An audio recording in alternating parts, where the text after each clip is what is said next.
Tahu nggak kalian? Banyak kali di media sosial yang mengatakan bahwasanya Bambang Pacul akan keluar dari PDIP.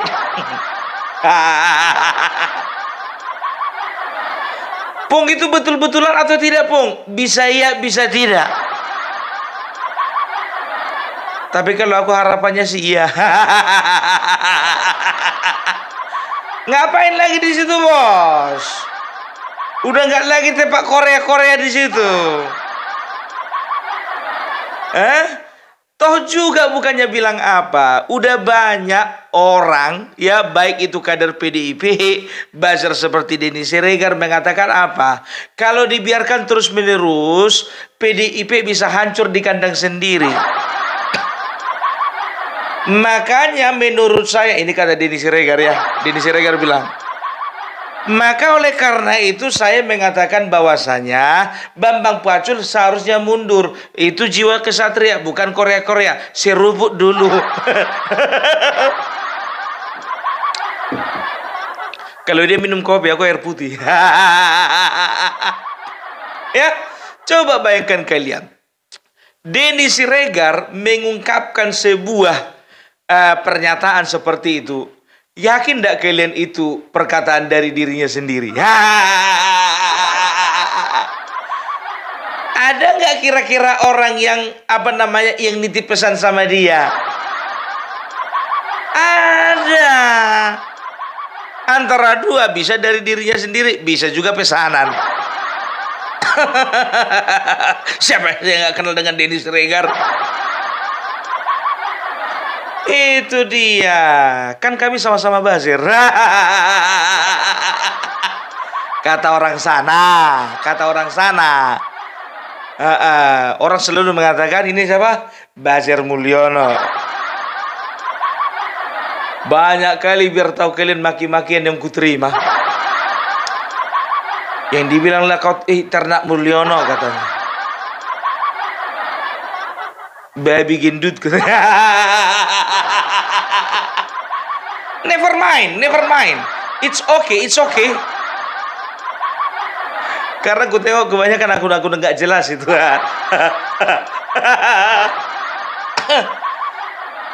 Udah kalian tengok kayak ini bentuknya, kalian bilang kayak baby. Parah kalian itu. Tapi aku udah nggak mempan lagi kayak gitu. Jadi tahu enggak kalian, banyak pihak yang menyalahkan Bambang Pacul karena apa? Memang betul dari semua provinsi, Jawa Tengah kalah telak, dan ini adalah hal paling memalukan.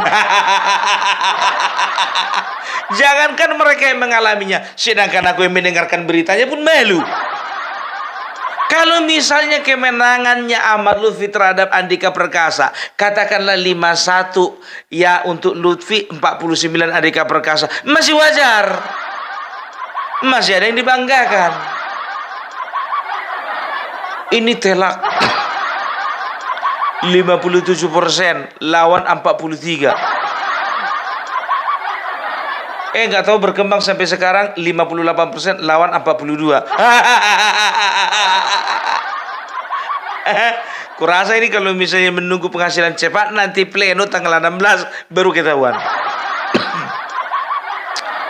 Gitu dia. Ya, jadi aku nggak tahu ya apakah ini ada kaitannya dengan rencana Hasto dan juga partai PDIP yang berencana akan memberhentikan atau memecat 27 kadernya. Ya, datanglah buzzer-buzzer dari sebelah sana, ya kan. Kau jaga mulutmu itu, Jangan kau menjelek-jelekkan PDIP, Jangan kau bilang-bilang mana ada Hasto ingin memecat kadernya 27 orang. Kita lihat. Udah habis, makin habis. Mana nyawa mati 1 tumbuh 1000? Mati 1000, 1 pun gak numbuh. Itu yang betul. Gak usah banyak kali ceritamu, Bung. Kita buktikan nanti 2029. Kenapa rupanya? Kan begitu. Ada 3 alasan. Yang pertama katanya mendukung calon lain. Malu kalian bilang kayak gitu, nampak kali kalian malu kalian mengungkapkan kesalahan itu kepada orang lain di depan umum. Masa coba dari kadernya sendiri mencalonkan, rupanya ada kadernya sendiri tidak mendukung pasangan calon yang didukung oleh partai, tapi mendukung calon lain. Cemananya itu. Untuk alasan pertama aja pun juga nggak tahu malu kalian. Itu berarti apa? Berarti memang betul-betul bahwasanya calon yang kalian usung itu bermasalah. Maksudnya bermasalah di tengah-tengah masyarakat, kayaknya nggak menjual ini. Itu yang pertama. Baru yang kedua, nggak menjawab kebutuhan masyarakat. Maka kader-kader kalian di antara yang 27 ini mungkin ada juga bupati kami tuh.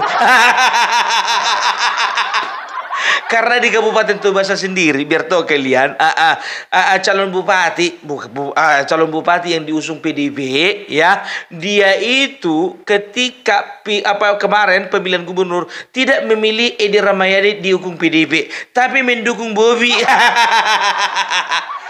Secara eksplisit, terbuka, dan di depan umum. Itulah Bapak Polta itu, biar tahu kalian.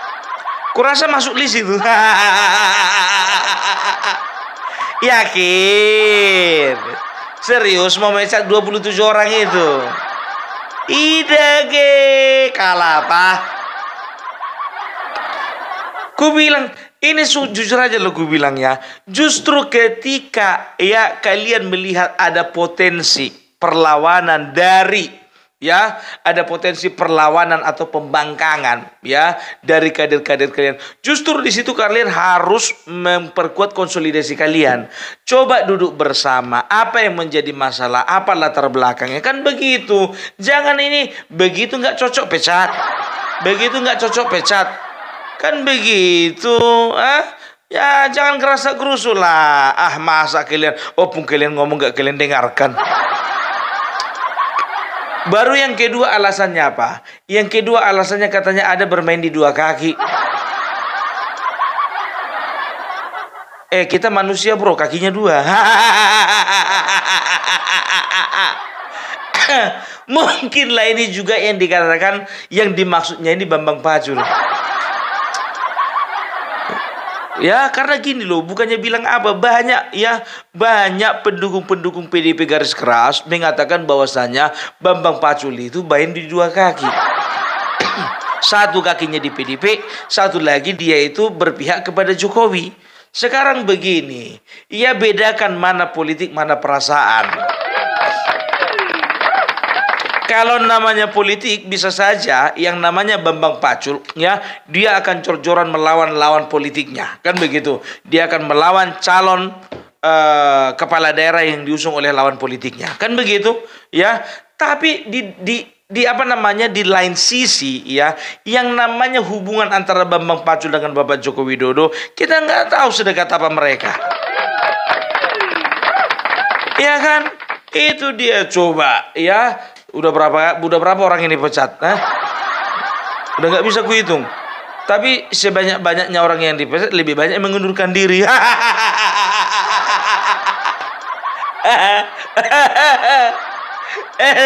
Tok, sebentar dulu Tok. Sampai sekarang aku belum dapat dan aku belum menemukan di media sosial surat pemecatan terhadap Bapak Jokowi. Coba keluarkan dulu surat pemecatannya. Adanya.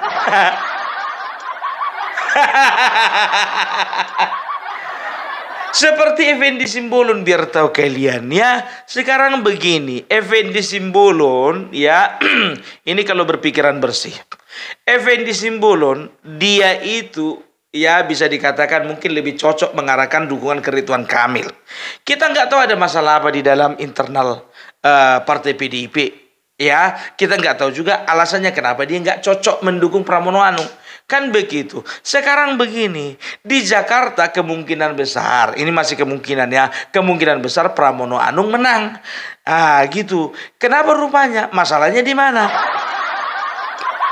Berarti dukungannya Effendi Simbolon terhadap pasangan Ridwan Kamil berarti nggak terlalu apa kan, nggak terlalu berbahaya kan, kan begitu. Kecuali kalau misalnya beliau itu bermain di Jawa Tengah. Kalau gara-gara dukungannya ke Ahmad Lutfi contohnya membuat banyak masyarakat Jawa Tengah ya tertarik untuk memilih Ahmad Lutfi, dan di situ kalah telak kalian, baru di situ ngamuk kalian. Coba berani ndak ya? Harusnya Effendi Simbolon jangan dipecat, yang dipecat Bambang Pacul. Iya kan? Karena apa? Kalah telak. Begitu juga Sumatera Utara. Maunya ketua DPD-nya itu Rapidin Simbolon, itulah dipecat. Karena sudah gagal. Coba bayangkan kalian, Bobi 62%. Ini 38%. Selisih berapa itu?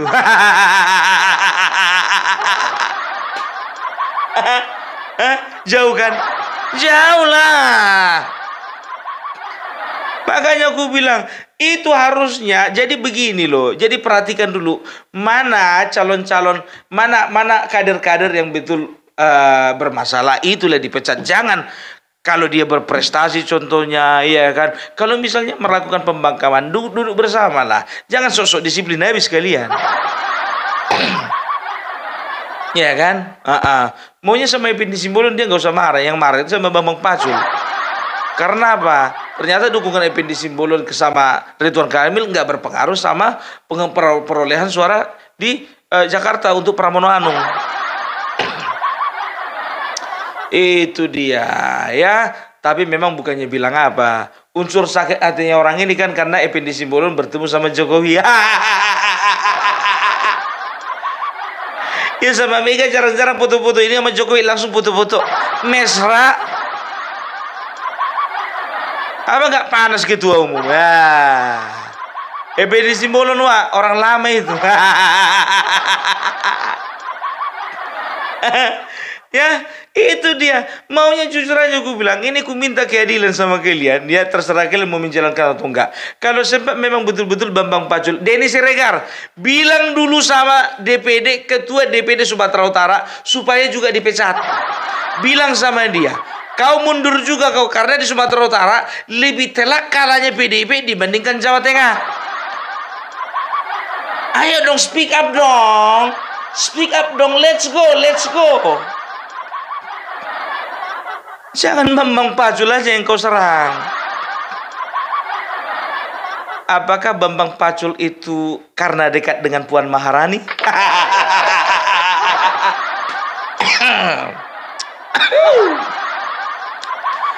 Ini menurutku ya, ini menurutku ya. Dalam sebuah organisasi ya, pemegang power yang paling kuat itu ketua umum. Nomor 2 itu biasanya sekjen. Itu biasa itu ya. Jadi kalau misalnya ketua umum dia di balik meja, biasanya sekjen ini yang berhadapan dengan kadernya, dengan anggotanya, kan begitu. Nah ini Ibu Megawati kan udah tua. Ya kita nggak tahu ya kan berapa lama lagi umurnya, kita doakan bisa 100 tahun lagi. Supaya PDIP tetap jaya, kan begitu. Nah masalahnya nggak pernah ada orang umurnya 200 tahun sekarang ini. Jadi ujung-ujungnya ketika beliau tidak kuat lagi, maka beliau akan menyerahkan kekuasaan kepada orang yang bisa dipercaya, kan begitu. Sekarang begini, Hasto itu udah 2 periode jadi sekjen. Apakah ada kemungkinan dia memiliki ambisi untuk menjadi ketua umum? Ada. Ada. Ini menurut Opung Parvella kan begitu. Nah, jadi itu kan nanti kan kongres. Ya, aku nggak tahu sistem di tempat mereka, di partai mereka, apakah mereka memilih ketua umum itu langsung dari ketua umum yang lama menunjuk pakai tongkat sakti kepada calon ketua yang baru. Kalau memang seperti itu, amanlah Puan Maharani, amanlah Prananda Prabowo. Tapi kalau bicara kongres, berarti itu ada musyawarah, ya, ada rapat, kerja nasional, dan juga itu akan dihadiri oleh setiap DPD. Nah, kita kan nggak tahu nih. Kalau misalnya ada ada 3, katakanlah ada 3 yang masuk bursa ketua umum, Hasto, Puan, dan satu lagi Prananda, atau Hasto, Puan, atau Bambang Pacul.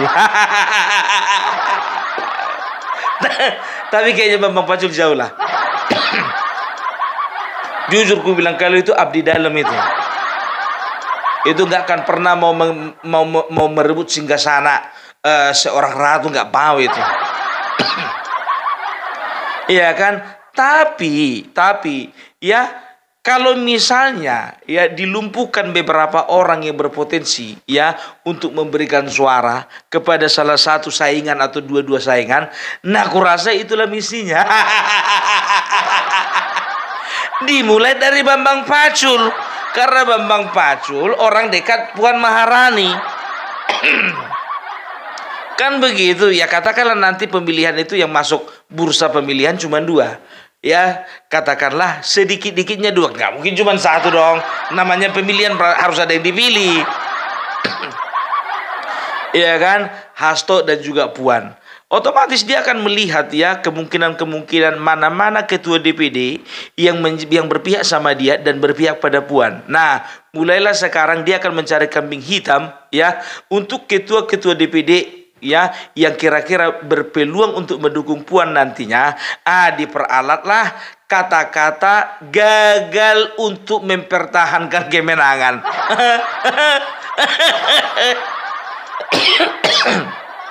Kau dipecat. Kenapa? Gagal kau mempertahankan kemenangan. Tapi di sana contohnya, kau nggak usah dipecat, kau aman kau. Tapi gagal aku mempertahankan kemenangan. Nggak apa-apa, yang penting nanti kau milih aku. Besti kita kan? Besti. Kita nggak tahu nih. Ini seru biar tahu kalian. Selalu ada pembahasan politik mengenai PDIP. Tapi jujur aja aku bilang sama kalian ya, kalau aku sendiri berpendapat bahwasanya akan sulit bagi seorang Bambang Pacul untuk hengkang dari PDIP. Karena loyalitas kawan ini tingkat dewa, Pak. Tahu enggak kalian loyalitas tingkat dewa? Apapun yang terjadi ya, mau baik, mau buruk, mau hancur lebur, mau puting beliung datang, ya mau dia mati juga dibunuh contohnya. Kalau dia mempertahankan prinsip, dia nggak akan pindah, maka dia nggak akan pindah. Siapa kau Denny Siregar nyuruh-nyuruh dia mundur? Ya, dan dia juga pernah dalam satu kesempatan mengatakan apa? Ya, saya juga pernah dimarahi ibu. Kalau misalnya saya tidak perform, saya terima kalau dimarahi ibu. Dan kalau memang saya tidak menunjukkan kualitas terbaik, kalau saya dipecat, pecat saya terima. Tapi untuk keluar dari partai tidak, katanya. Aku kurang tahu apakah Marwara Sirait juga berkata seperti itu kemarin. Dan aku kurang tahu juga apakah Budiman juga Sujatmiko juga mengatakan hal yang sama. Kan begitu. Kalau Effendi Simbolon aku tahu jelas-jelas dipecat. Marwara kan mengundurkan diri kan. Itu dia ya. Jadi kita lihat aja lah siapa nama-nama, mudah-mudahan mereka rilis siapa nama-nama dari 27 kader yang dipecat. Biar ada bahan.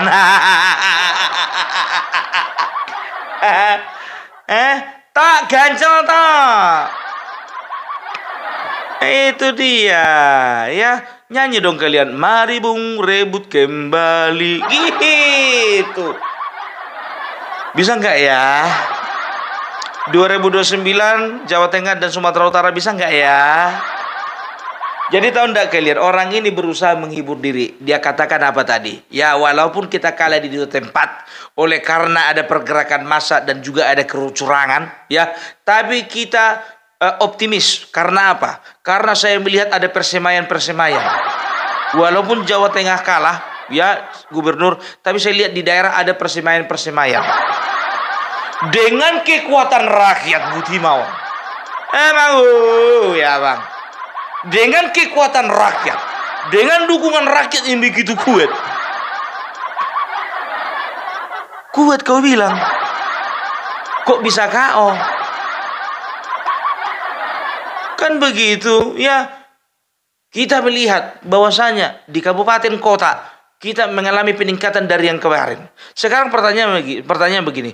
Coba dulu bagi dua dulu, klasifikasi dulu. Yang pertama coba kelompokkan dulu menjadi dua kelompok, Hasto. Yang pertama, mana daerah-daerah yang menang mutlak memang karena cuma kalian mendukung tanpa didukung partai lain, atau dan juga yang kedua ya, kelompokkan juga mana pada daerah-daerah yang kalian kerja kelompok dengan partai lain.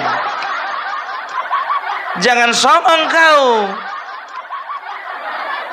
Gitu loh, ya kan? Kalau gotong royong. Kecuali kalau misalnya dominan, ya kan? Kalau misalnya kau partaimu contohnya yang di sini, oke, partai dominan pendukung adalah PDIP, tapi ada beberapa partai yang mendukung sedikit. Ya, nggak terlalu banyak, katakanlah Gelora, Perindo, Garuda, contohnya begitu, ya. Itu bisa dikategorikan ya kalian dominasinya, kan begitu. Tapi kalau misalnya gabung dengan partai besar, contoh misalnya di daerah, katakanlah misalnya di daerah A, ya kan, kalian itu menang oleh karena apa? Karena kalian bergabung bersama dengan Gerindra, bersama dengan PKS, bersama dengan Golkar. Itu kemenangan bersama. Contoh misalnya di daerah Riau, daerah Riau itu kalian gotong royong. Walaupun kalian pemenang pileg di situ, ya nomor 1 kalian di Riau, tapi untuk gubernur kalian itu menang gotong royong, bukan perjuangan sendiri kalian.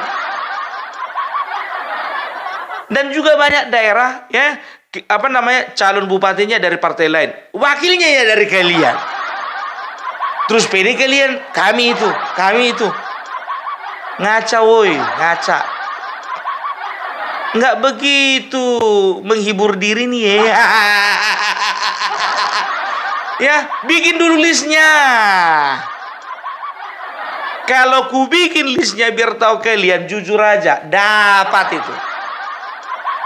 Kecilnya sebetulnya kalian berjuang sendiri dengan yang gotong royong tadi. Paling berapa daerah lah itu tapi sah-sah aja lah. Siapa lagi kalau nggak diri kita sendiri menghibur diri kita, kan? Kalau nggak kita siapa lagi menghibur? Ya kan begitu. Itu dia. Jadi kalau untuk Bambang Pacul jujur aja lah, kami nantikan kedatanganmu. Ya tapi kalau dia berprinsip tetap di sana ya nggak apa-apa. Kita plus dulu untuk Bambang Pacul. Dan tahu ndak kalian, jujur aja aku bilang, bagi orang pendukungnya Jokowi, dan juga kebanyakan dari partai-partai lain, ini menurutku ya, walaupun dia bukan seorang ketua umum, tapi kualitas ketua umum ada dalam dirinya. Karena apa? Merangkul. Menyayang bukan menyerang. Gitu loh. Susah kali dimengerti. Ya, jadi itu dulu dari Opung Parbelak ya. Kalau bicara tentang Bambang Wuryanto atau lebih dikenal dengan Bambang Pacul, apakah dia akan keluar? Kita lihat aja tanggal mainnya. Kalau aku sendiri berpendapat ya, kayaknya enggak lah, susah lah ya. Kita juga terkadang harus membawakan berita yang berimbang lah. Ya kan? Kayaknya enggak lah. Tapi kalau misalnya dia keluar, ya puji Tuhan, alhamdulillah. Ya kan begitu. Terima kasih banyak. Kan begitu. Ya kan? Gerindra siap menampung. Hati-hati loh. Hati-hati. Ketika sebuah partai kehilangan orang-orang terbaiknya, itu adalah awal dari kehancuran partai tersebut. Katakanlah tidak hancur, tapi mundur. Maaf sekali ya. Maaf sekali ya. Contoh misalnya PKS. PKS itu ada dua sosok sentral, ya, tokoh sentral. Yang pertama itu Anies Mata, yang kedua itu Fahri Hamzah, ya. Ketika mereka berdua keluar, ini nggak tahu entah perasaanku aja ya. Ketika mereka keluar dari PKS, apalagi Bang Fahri Hamzah, ya. Aku ngelihat PKS kurang menggigit. Kurang menggigit. Karena apa? Ya, aku jujur aja berapa kali berganti-ganti presiden PKS. Cuman inilah partai politik yang nama ketua umumnya presiden. Berkali-kali ganti ketua umum atau ganti presiden, nggak pernah ku ingat namanya itu. Yang ku ingat itu namanya Fahri Hamzah. Ya jujur ku bilang sama kalian, Opung Parbelak selalu berseberangan dengan PKS dari dulu. Tapi jujur kalau melihat bapak yang satu itu, abang kita yang satu itu, walaupun bertolak belakang secara hati, tapi secara konsep, ide, prinsip itu begini. Sama seperti Fadlizon, ya. Sebenci-bencinya dulu barisannya Jokowi melihat Fadlizon. Kan dulu ada duet ini, Fadlizon sama Fahri Hamzah. Gimana-mana yang nongol orang ini dua. Duet membela Prabowo, ya kan? Karena awak berada di barisannya Jokowi, ya kan? Aku benci kali sama orang ini dua. Kan begitu. Tapi secara ide, pemikiran, pemahaman, kan gitu, dan juga wawasan bernegara, salut aku sama orang ini berdua. Fadlizon walaupun dulu berseberangan dengan Joko Widodo, dia sendiri mengatakan loh bahwasanya dia idola sama Bapak Joko Widodo. Dan kalau tidak salah beliau itu menghadiahkan Bapak Joko Widodo sebuah keris. Kalau nggak salah ya, kalau nggak salah. Itu harusnya seperti itu. Berpolitik boleh, kan begitu. Saling serang boleh, ya. Tapi masalahnya jangan pernah kita serang pribadinya, keluarganya. Itu banci, bencong.